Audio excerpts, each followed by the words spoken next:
coronavirus. Hello everyone, how are you doing? I hope you guys are well.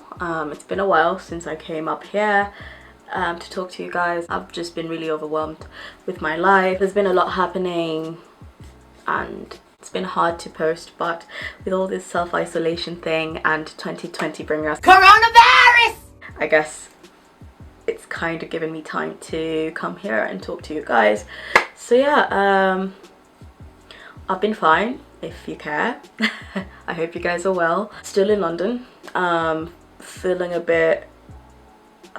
bit worried, not really too worried, but a bit worried because obviously everything's kind of closing down. We're sort of all going into lockdown, and everywhere I've been going, there've been huge posters saying COVID-19, coronavirus, wash your hands for 20 seconds. And there's been sanitizers at every corner, and that's what makes me feel like it's such a big deal. Obviously it is a big deal. In London, the situation's a bit more dire compared to like Kenya. Celebrities like Idris Elba and his wife got it, but just trying to keep safe. I hope everyone's keeping safe as well. Been trying to keep myself busy, been trying to catch up on my projects, been watching a lot of YouTube and thinking, I guess the world is relying on entertainment mostly, like YouTube, to sort of distract them from what's going on. I was thinking of doing a skit of like types of people in this coronavirus crisis, so if you'd like me to do that, please let me know. I've got some ideas for that.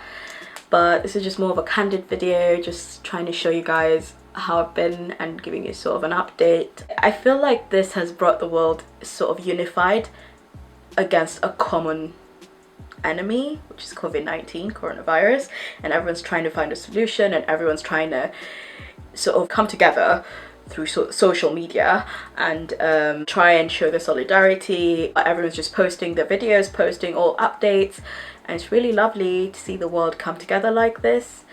But at the same time, it seems like it will be big in history. I feel like the dread that I have inside me is more, I hope it's not going to escalate. I hope we're not underestimating things and then it escalates, or a year or 2 years later we still don't have a cure, we're just self-isolating, or you know, how long is this going to take? Are we going to have to stay, you know, indoors or self-isolated for like long periods of time? Also uni, you know, I'm in my final year, so it's like, what will happen to my degree? I am doing performance art, I'm doing drama, I study drama, theatre and performance, and so this is a very interactive course, and it's not something that you can just type essays up or do exams online alone, have rehearsal schedules. It's very intense, coming up, devising, you know, plays and putting them on stage and stuff like that. And so the fact that we're not able to meet up for rehearsals and we're not able to progress in that, it means like, will we be able to actually graduate when we're supposed to graduate? There's so much at stake for the future, is how I feel. It just feels very like claustrophobic and isolating at the same time, I have to say. I've been very cautious. I'm washing my hands constantly, sanitizing. I've stocked up on soap. I am washing my hands. I am restraining from touching my face. I'm touching my hair, but not my face. Not as much. Proceeds to touch her face.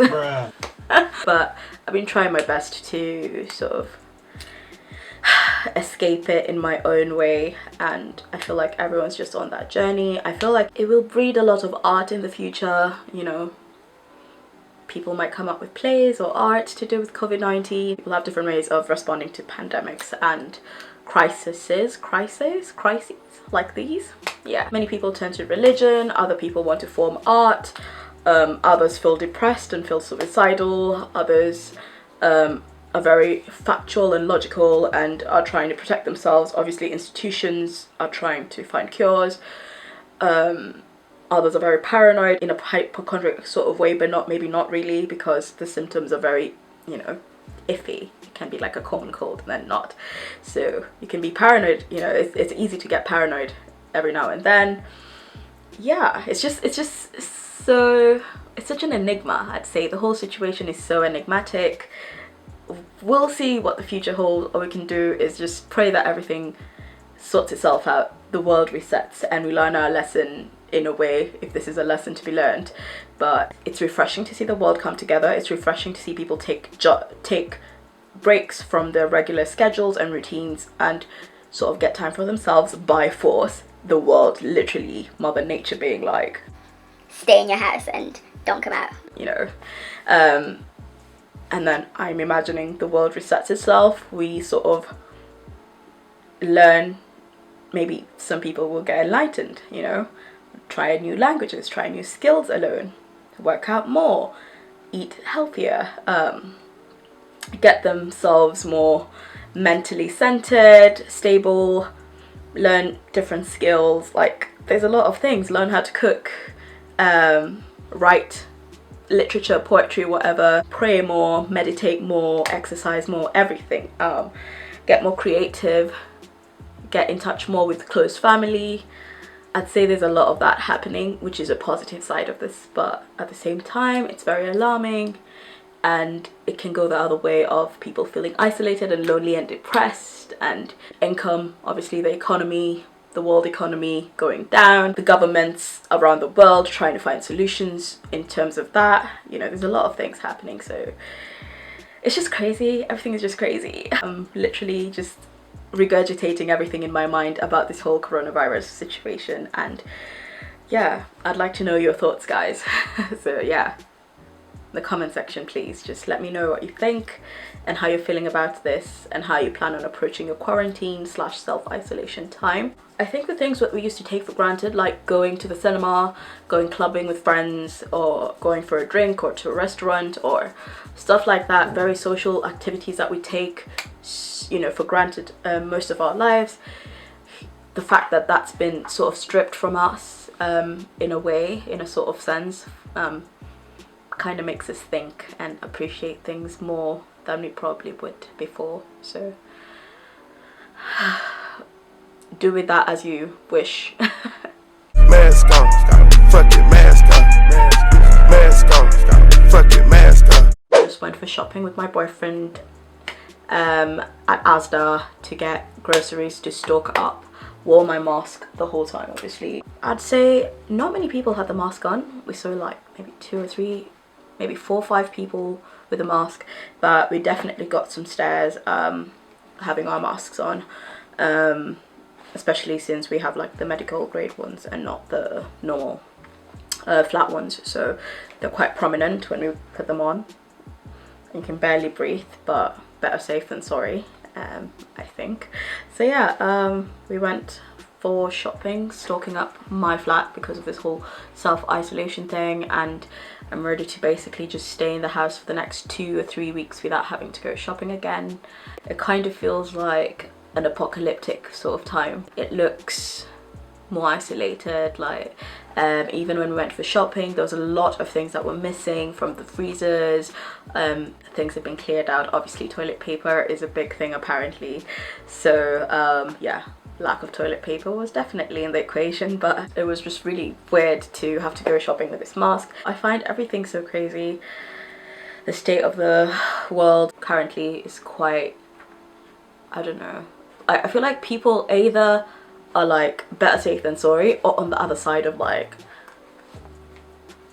I don't care, like I'm not gonna catch it. You guys are exaggerating by wearing your masks in like a supermarket. I don't know, I was very tempted not to go in with a mask. It's actually Vito, my boyfriend, who made me wear it on. We're debating in the car like, should we wear it, should we not? And we couldn't see anyone with a mask, and then we spotted like 2 people and we're like, let's just wear it. And then we wore it.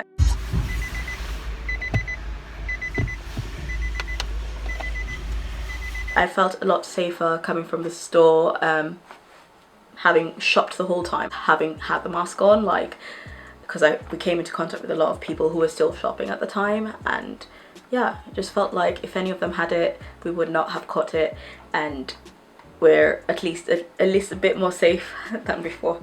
So yeah, found out that these masks are actually way better, the medical grade ones, compared to the material ones. They don't help much, but these really, like, you know, prevent those pathogens or whatever, the virus, from getting within. Quick editor's note here, you guys. Obviously the mask thing is a bit controversial. Some people say it helps, others say it doesn't, but the main thing I know is don't touch your face and keep your hands clean.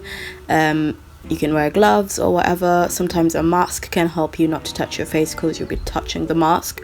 But yeah, just do your research and do what fits you best. I was just telling you what I thought. Living alone here in London as a Kenyan, it kind of made me feel like I hope nothing happens, because if something happens, I feel like I don't really have anybody to fall back on. There's that whole safety you have when you live with your family, that they can always take care of you, they can always, like, you know, nurture you if anything happened. Obviously they want to be in isolation as well, but there's that question that came into mind: if one of us in my family got it, would my whole family be okay getting it, or would they isolate the person completely, or just wear the masks around them and hope for the best? I don't know, but I just feel like there's that safety with being with the family. Mom and dad will probably stock up on food, and you as the kids in the house wouldn't have to, you know, think about such things. But living alone as a bachelor, a bachelorette, despite having my boyfriend around every now and then, he still goes back to his family. You know, I still kind of feel alone. In a way, it's kind of made me realize, you know, I am sort of an adult here in a foreign country all by myself. But when I think about it logically, I know that if anything happened, I just need to isolate myself, and I have enough food in the fridge and the freezer to last me a couple of weeks, and I just take care of myself as best as I can. I'd wear the mask often and just, you know, see how things go. So God forbid though, God forbid. Don't worry, I'm not getting it. I'm taking very good care of myself. Just like random thoughts within this time. I hope everyone, you know, stay safe, as everyone says to everyone. Keep yourself protected as best as you can, stock up on food, stay healthy as much as you can, get yourself a mask, stay self-isolated, take care of yourselves. Let me know how everyone's dealing with this whole coronavirus thing down in the comments. Comment what country you're from and how the situation is there, and I send you all love and safety and peace and prayers to everyone. Love y'all.